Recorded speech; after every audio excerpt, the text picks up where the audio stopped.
In this video, we are going to look at some problems from Unit 1, Kinematics of AP Mechanics. So let's look at the first one, which is asking us to find the magnitude of object's velocity at time t equal to 2 seconds. So x and y components of object's position as a function of time are given, and we want to find out what's the object's velocity at time t equal to 2 seconds. So first we need to recall that to find the velocity we have to do the derivative of x or y. So if I do the derivative of x, I'll get the x component of velocity. In this case it's minus 4, and if I do the derivative of the y component of the position, I'll get the y component of velocity, which is negative 5 plus 4t. Now they said that the time is equal to 2 seconds, so we have to substitute that. Now Vx will remain negative 4 because it's not depending on time. Vy, we have to replace t by 2 and we get Vy as 3. And then we need to combine them, Vx and Vy, to get what is Vnet. So Vnet is square root Vx square plus Vy square. We substitute the values which we got and we get the answer as 5 meters per second. Next, the speed of an automobile moving on a straight road is given in meters per second as a function of time t in seconds by the following equation. So we have got the velocity function. It's asking us how far has the automobile traveled in the interval t equal to 0 to t equal to 3 seconds. How far? That means we want to find the distance or displacement. We know that we can find the position by doing integral of the velocity function. But if I want to find displacement, I have to use the limits ti and tf. Ti the initial time, tf the final time. Now delta x, so I can write delta x equal integral 5 plus 3t square dt, and I can put the limit from 0 to 3 because it's asking us what's the distance or how far it has traveled from t equal to 0 to t equal to 3 seconds. We can calculate this integral using our calculator. We'll get the answer as 42 meters. Next, an object moves in a straight line along the x-axis. The velocity of the object Vx as a function of time t is shown in the graph below. What is the magnitude of average acceleration of the object from 0 to 10 seconds? So first we'll write the formula for average acceleration, which is delta v over delta t. We write Vf minus Vi over delta t, and we want to get the final and the initial velocity from the graph. So initial velocity will be corresponding to time equal to 0. So the initial velocity from the graph, we can see it is 20, and the final velocity will correspond to t equal to 10, and we can see that's 4. We can substitute these numbers into our formula and we get the answer as negative 1.6 meter per second square. So that's our average acceleration. Then projectile. Let's see one problem on projectile. A projectile is launched with speed of 60 meters per second at an angle of 30 degrees above the horizontal. The projectile lands on the ledge that is 20 meters above the launch point as shown in the figure. We want to find what is the final, the Vx and Vy components as the projectile lands. That's the important point. So, and when it's landing, we can see that red arrow which I have drawn on the diagram, the velocity is at an angle. So we want to find what is the x and y component of this final velocity. Now we know that x component of velocity remains constant. So Vx from the diagram in the beginning is 60 cosine 30. So that means it will remain constant throughout. So the final will also be 60 cosine 30, and we get that as 52 meters per second. So we know that A and D cannot be the answer because Vx is not matching.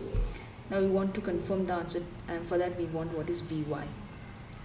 Vy initial is 60 sine 30, and we also know that it covered a height of 20 meters. That means the height between the initial position and the final position is 20 meters,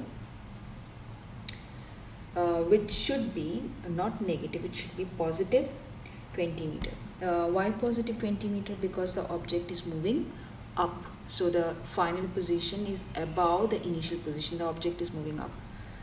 So and acceleration will be negative 9.8 meter per second square. We can use the formula Vyf square equal Vyi square plus 2a delta y. Substitute the numbers.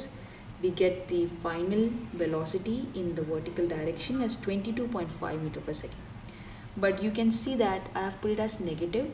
The reason is you can see the object at the point of landing is coming downwards. That means its velocity is directed downwards. So velocity will be negative 22.5 meter per second. But obviously displacement, we can see that delta y we put as positive because the final position is above the initial position. So the object has moved up, has covered some distance in the upward direction. That's why delta y is positive, but v final for vertical velocity is negative because the object is landing in downward direction. Then the linear acceleration of a ball changes with time. So there is an acceleration function given to us, and the question is asking you what's the velocity. Find the equation for linear velocity.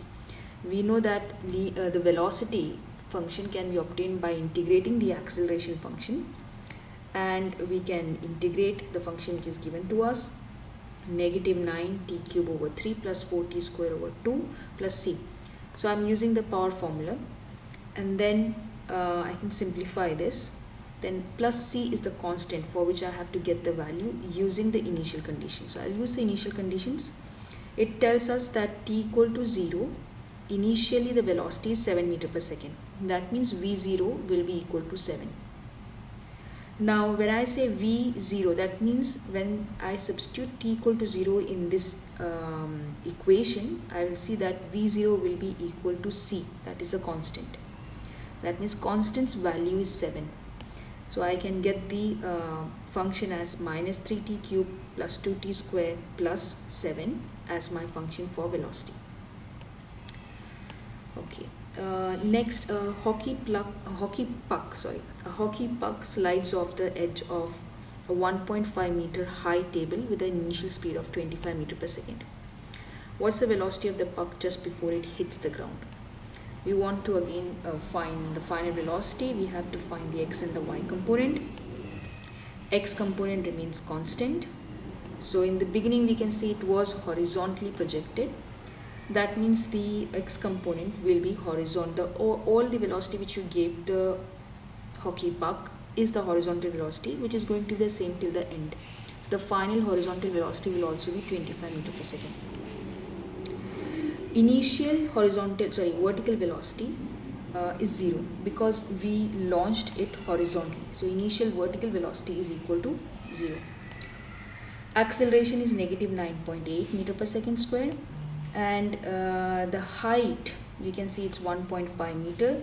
So the displacement, because the object is moving downwards, the displacement will be negative 1.5 meter. And we can find the final vertical velocity using the kinematic equation. We have all the values given to us. We can find that as 5.42 meter per second. So it's similar to the question which we did previously for projectile. And now we have got the initial and we have got the Vx and Vy for final, and we can use Vnet equal to square root of Vxf square plus Vyf square, and substitute the numbers. We get the answer as 25.6 meter per second.